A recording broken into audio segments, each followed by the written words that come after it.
Quem nunca pegou um texto antigo, principalmente um texto da Bíblia, e ficou pensando: será que eu estou entendendo isso certo mesmo? Bom, hoje a gente vai mergulhar fundo nisso. Vamos explorar o mapa e a bússola para essa busca por significado, a hermenêutica bíblica. Olha, essa frase aqui é um soco no estômago, né? E ela resume perfeitamente o maior perigo que a gente corre ao ler qualquer texto, ainda mais os antigos. Porque se a gente não entende o mundo, a cultura, a situação em que aquelas palavras foram escritas, a gente pode fazer o texto dizer basicamente qualquer coisa que a gente queira.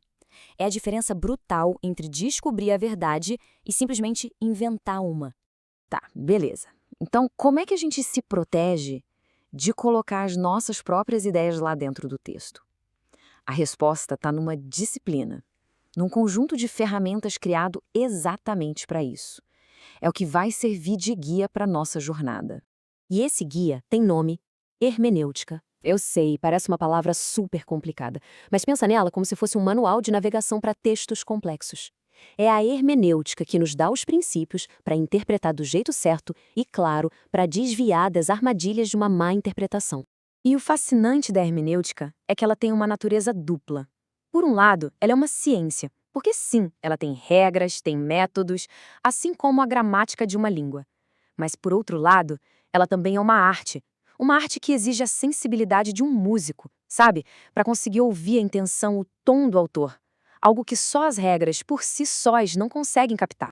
E aqui a gente chega no coração da coisa. Pensa assim, de um lado a gente tem a exegese, é o trabalho de um detetive que com todo cuidado vai lá e extrai o significado do texto. Do outro lado tem o grande perigo da exegese, que é o erro de impor as nossas ideias no texto.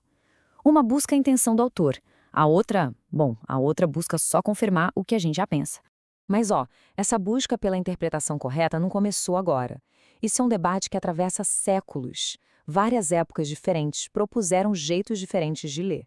Vamos dar uma olhada rápida em como essa jornada toda aconteceu?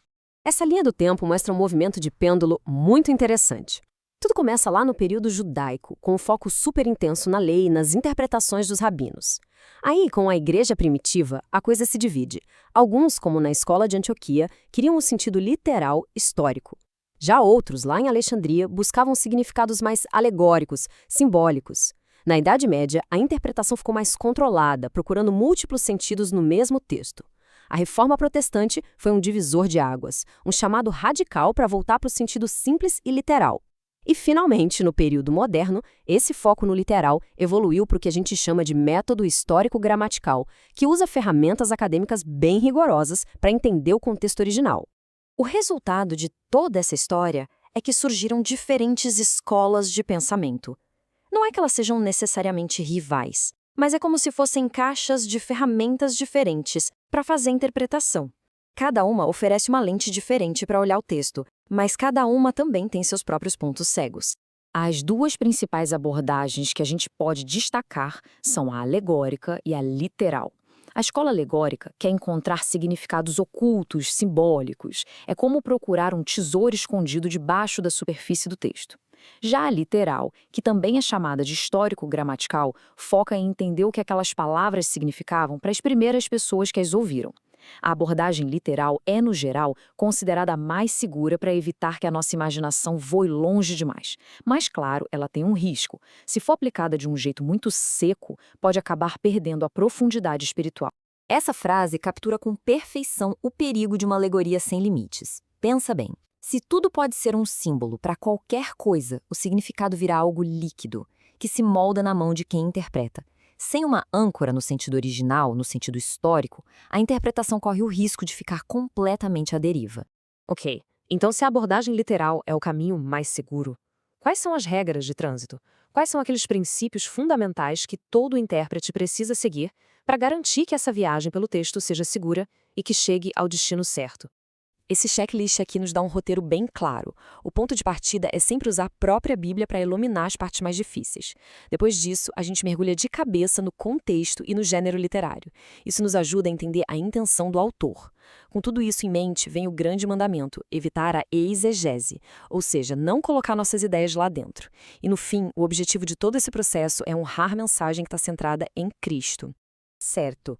Tudo isso pode parecer trabalhoso demais. Teoria, história, regras. Mas a pergunta fundamental é: e daí? Por que toda essa disciplina realmente importa no mundo real, na vida das pessoas e das comunidades? A recompensa por todo esse cuidado é gigantesca. Uma boa interpretação não é só um exercício intelectual, de forma alguma. É o que constrói uma fé sólida e nos protege contra o engano. É o que permite que a verdade seja preservada, de geração em geração, trazendo maturidade e saúde para a comunidade toda. Se a gente pudesse resumir o processo todo em uma ferramenta prática, seria essa aqui. São 3 passos e sempre nessa ordem, ok? Primeiro, a observação, o que o texto realmente diz, sem tirar nem pôr. Segundo, a interpretação, o que isso significou para os primeiros ouvintes lá atrás. E só depois, por último, vem a aplicação. Como essa verdade se aplica de forma fiel hoje? Ignorar os 2 primeiros passos é, sem dúvida, o caminho mais rápido para a distorção. E para fechar, a gente termina com a pergunta que deveria ecoar na mente de todo intérprete. A nossa leitura está revelando a verdade do texto ou está revelando apenas um reflexo do nosso próprio coração? A resposta para essa pergunta define a diferença entre a humildade de quem ouve e a arrogância de quem impõe. E essa é a grande responsabilidade que a gente tem em mãos toda vez que abre as Escrituras.